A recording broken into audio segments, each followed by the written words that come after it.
Hello everybody. I want to take time today to do something I've been asked to do, which is to review my Ruger. This is a Ruger 1022 long range target 22. I actually love this rifle and I'm going to do a more in-depth review and tell you some of the things that I like about it. Some of the things maybe I don't like about it, but that's going to be very few and far between. So anyway, let's get into it. First off, what do I like about it? When you first look at this, you think this stock is a synthetic stock. But as it turns out, it's actually wood. Why does that matter? Well, I actually like the weight. This rifle, with this scope, I would guess weighs 7.5 pounds. I'll talk about the scope here in a little bit as well. Which seems like a lot, but when I'm at the range, just plinking at targets, I kind of like that mass. And to be honest, make sure I don't mind. I mean, if you hunt in the woods deer rifle with a rifle that weighs 7 or 8 pounds, then you're not going to mind the weight of this, even though it's a 22. And I actually like to small game hunt, aka palm-tailed tree rats, aka squirrels. I like doing that. So I bought this gun to do two things. One, I like going to the range and shooting, and for the price, it's hard to beat 22 long rifle. But the second thing is, I also like hunting. And so you can't go wrong if you have an accurate 22 at the range when you go actually hunting for squirrels. So let's take a moment to look over this rifle and talk about what I like about it and some things that people may not like. First things first, what do I like about this rifle? It just takes regular 1022 magazines. And I have a 1022, actually I have two 1022s. I have a standard and a takedown. And they all work and I love it. So I have a lot of magazines to use in this rifle. Some people don't like the rotary magazine and how it treats the projectiles as it's cycling through. Maybe that's having an issue. I have not tried shooting this single shot, so I can't tell you. However, I like the fact that I didn't have to go out and buy a bunch of special magazines. That's plus number one. Number two, see if I can get this out. So because it's a Ruger that's kind of mirrors the just Ruger Americans, the bolt comes out exactly the same way. So there's a tab on this side of the receiver, right there. I push it, slide, and the bolt comes out. Okay, the bolt. What do I like about this bolt?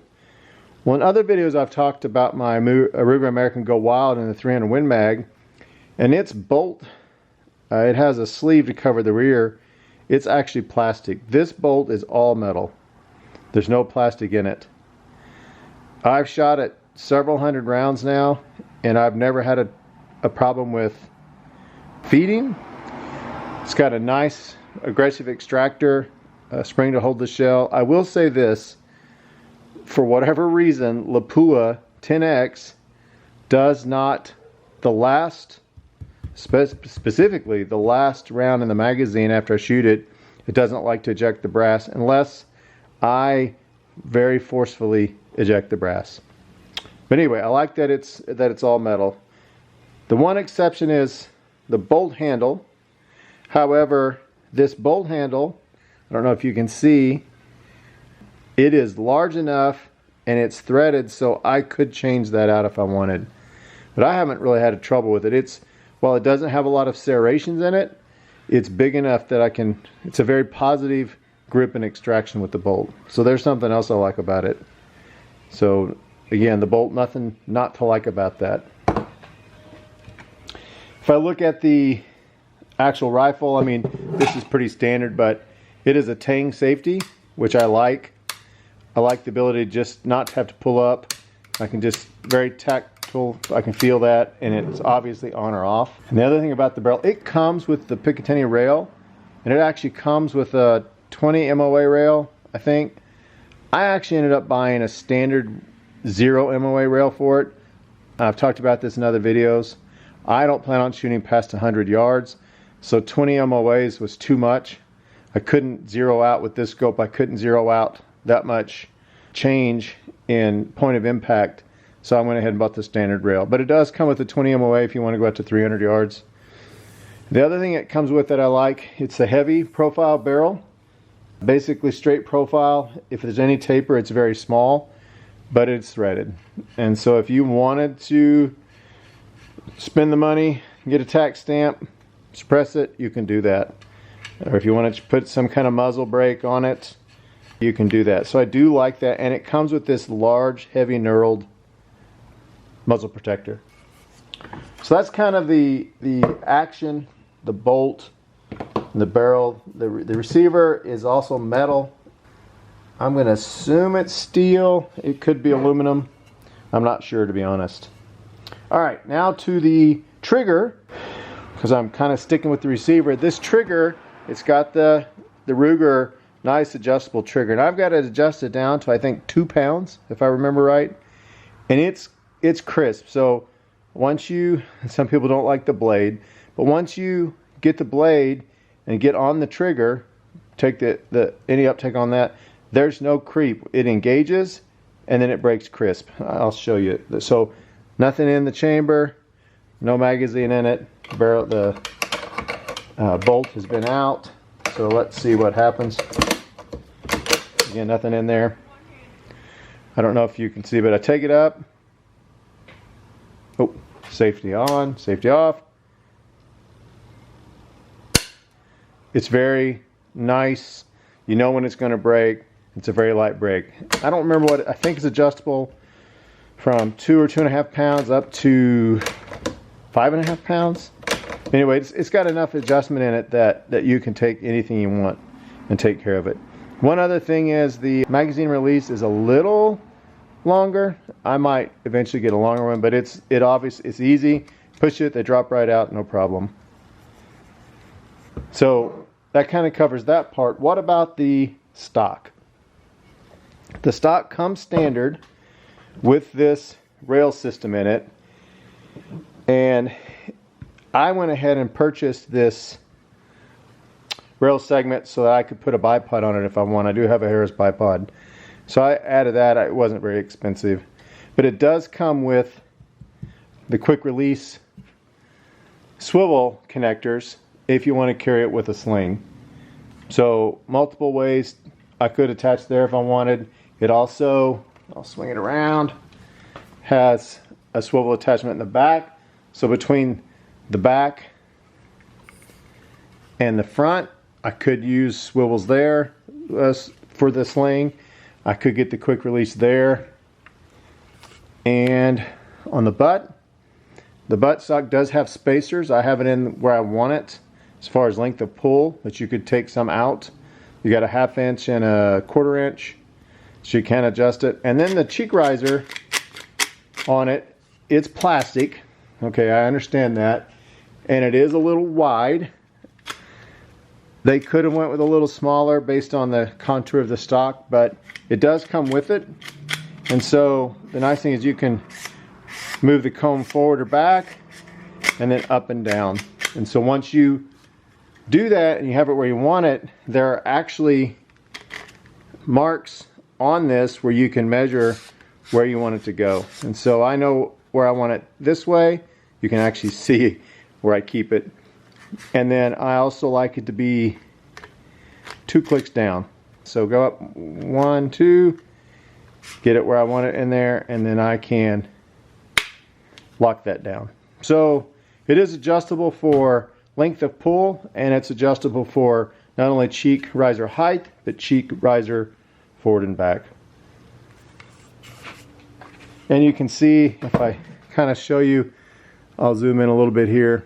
You can see that in the magazine well that not only is it a wood stock, but it's actually, it's hard to see, this is actually a laminated wood stock. So it's not just a wood stock, which means, you know, laminate and laminated stocks tend to have more structural integrity and rigidity. So I've never had any issues with this stock flexing. Feels like it's flexing anything. Like I can do that to get to a little, but it is really nice, especially for a 22.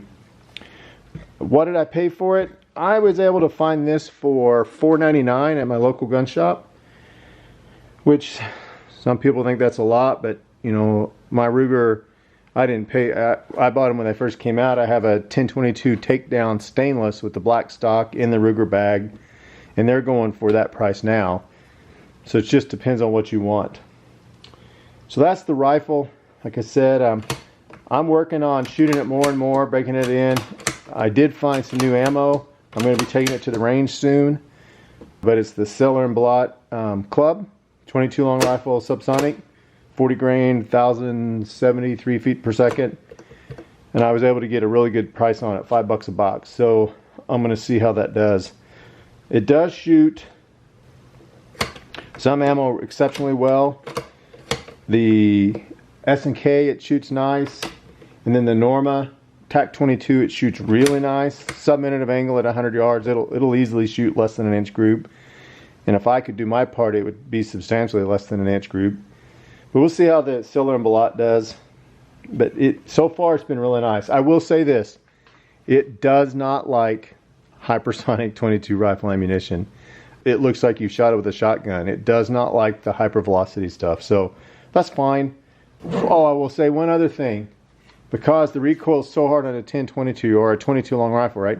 It's got this really nice, squishy recoil absorbing pad. Like it takes all the recoil out of that 22.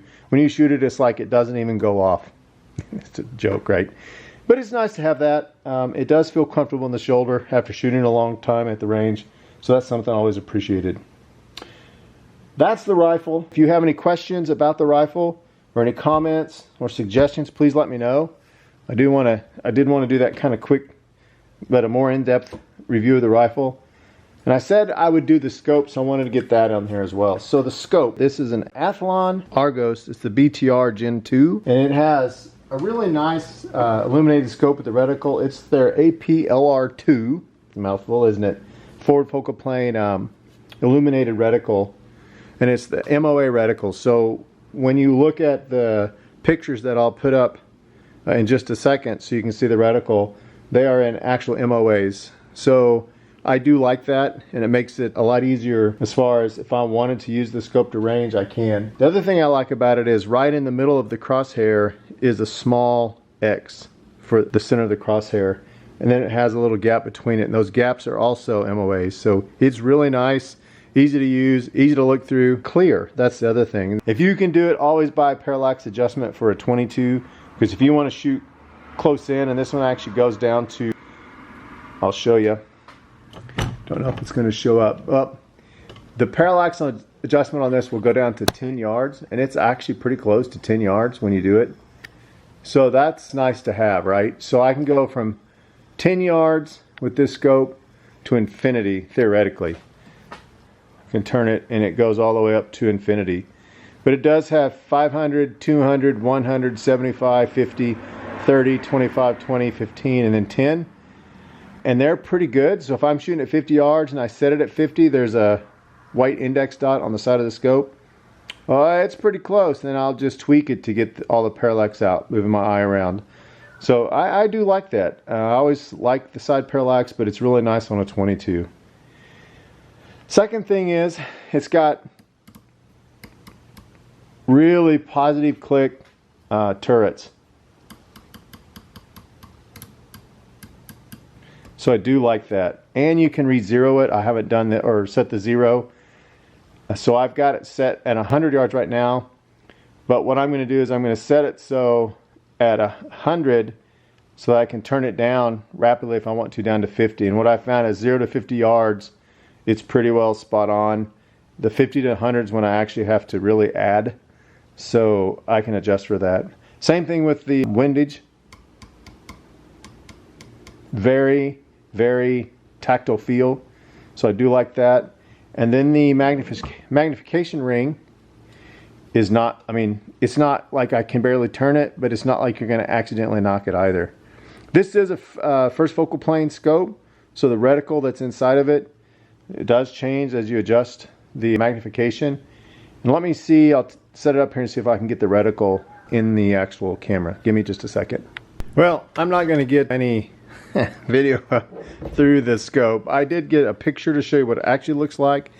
I'm also going to include a picture of what is on the website. Now, I will say Is it a Leupold? No. Is it as good as my Vortex PST Gen II? No. Is it really good for $399? Yes. It is very, very good for $399 is what I paid for it. So I highly recommend this scope. I've been very happy with it. I will say at 24x, it does start to yellow a little, but other than that, it's really nice. So I just wanted to kind of talk about the scope I had on there as well. And then on top of that, I did use Vortex rings to put it on there. They're not quick disconnect. I do use the quick disconnect on my other rifles if I can. But these Vortex rings are very nice, very solid, easy to mount, and very reliable. So I do recommend it. And I think I paid $60 for them maybe. So it wasn't too bad.